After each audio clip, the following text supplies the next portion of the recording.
Kenal hanya kenal pada pengetahuan, lain hal manusia itu. Kalau kita kenal pada ilmu sahaja, saksi tak pernah lihat raja itu, tahu kita baca kitab tentang pengenalan raja itu, nama apa, siapa namanya, apakah kerajaannya, apa kemampuannya, kita baca tentang raja itu, bisa lihat raja itu? Tak pernah. Lain itu.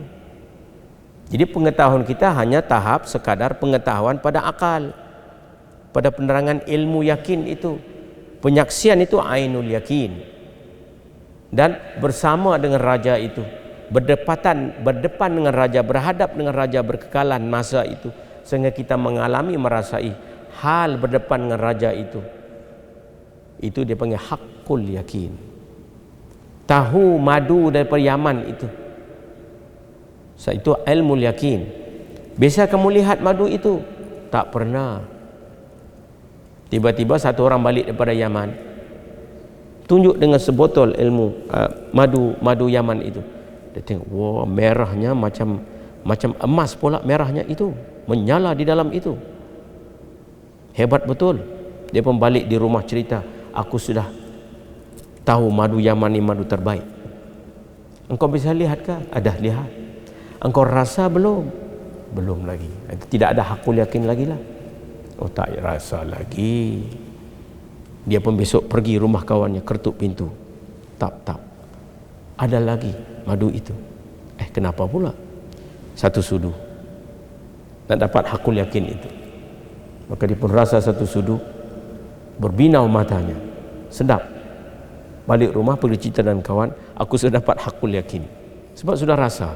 Jadi ilmu ini ilmu yakin pada pengenalan, ainul yakin pada penyaksian, hakul yakin itu pada pengalaman merasai. Jadi begitu juga sudut ini. Sudut ini bila kita sebut sudut khusyuk ini, mana sudut menghinakan diri serta tetap anggota dan hudur qalbi.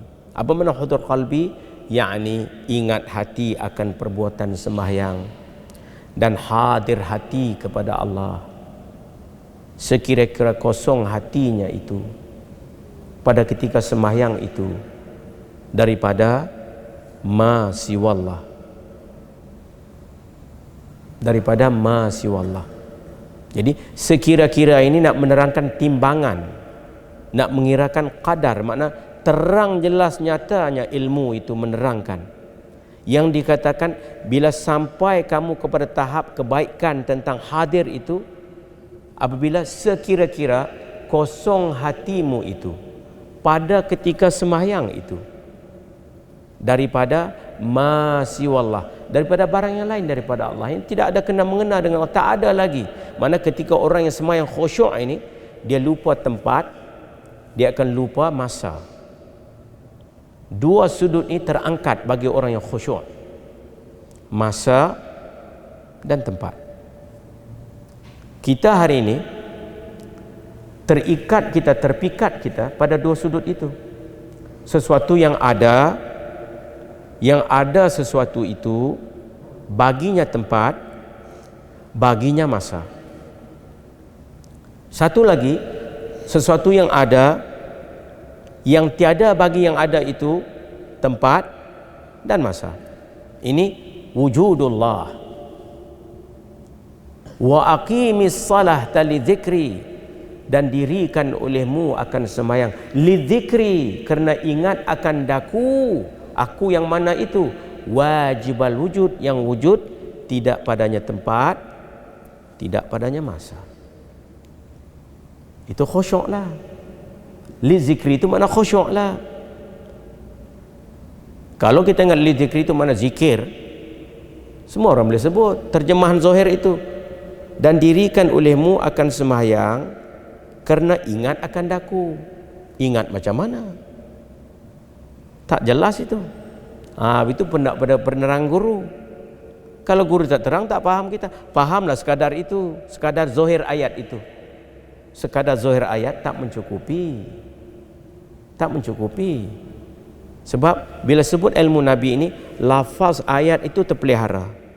Terjemahan pada zahir ayat itu yang terang jelas nyata, word by word itu pun terpelihara.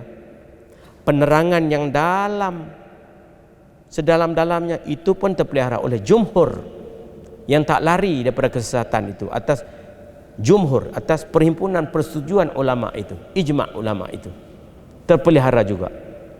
Dan yang keempatnya itu sudut perlaksanaannya, sudut praktikalnya itu pun terpelihara juga. Jadi 4 sudut hafiz.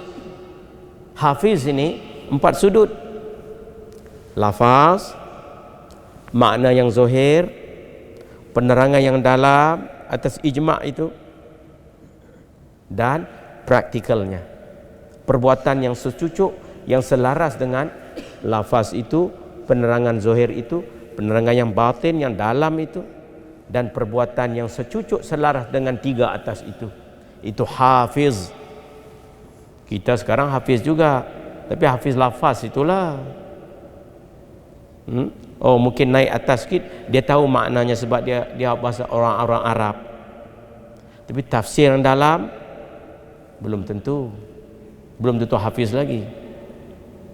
Oh, kalau dia hafiz yang dalam, adakah dapat dia mengamalkan secucuk selaras dengan 3 itu? Oh, dapat. Adakah dia dapat mengamalkan istiqamah berkekalan sama ada ramai manusia bersunyi-sunyi dalam bilik tetapnya itu? Belum tentu. Kesempurnaan dalam kesempurnaan mesti sampai di situ. Ya, mungkin hafiznya itu kalau waktu orang ramai dia pun baca Quran berderas, seronok. Tapi kalau diletakkan dia padang pasir, entah dia baca pun tak tahulah. Muka ayat lazim ini bacanya. Dan orang tak ada. Yang ada bewak pasir di situ yang banyak. Tengok kiri kanan orang pun tak ada. Semangat kurang lah.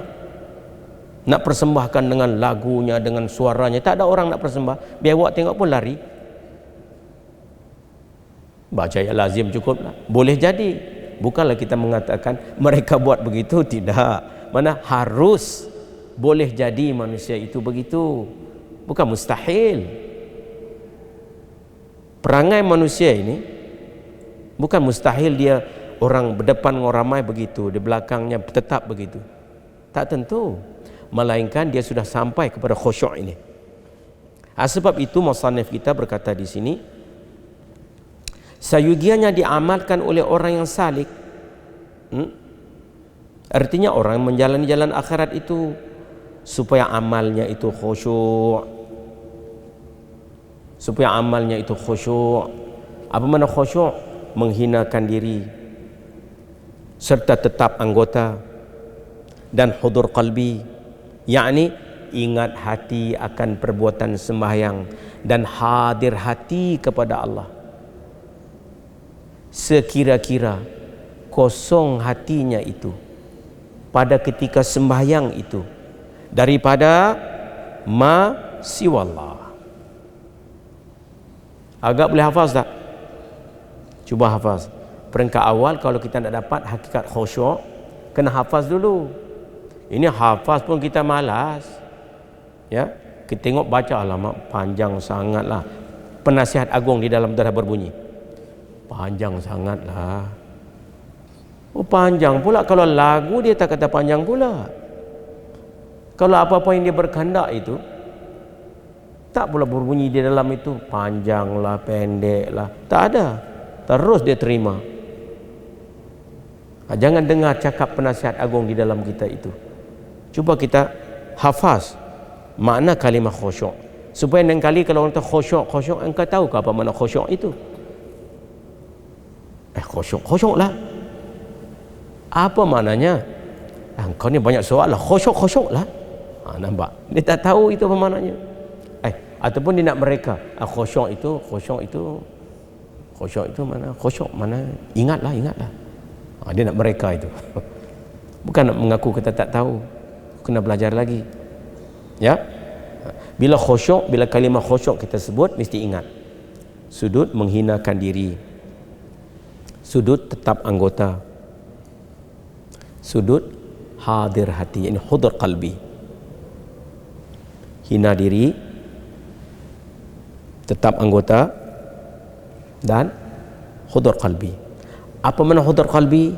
yakni ingat hati akan perbuatan sembahyang.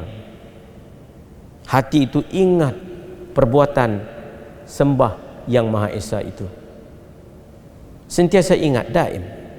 Yakni ingat hati akan perbuatan sembahyang dan hadir hati kepada Allah.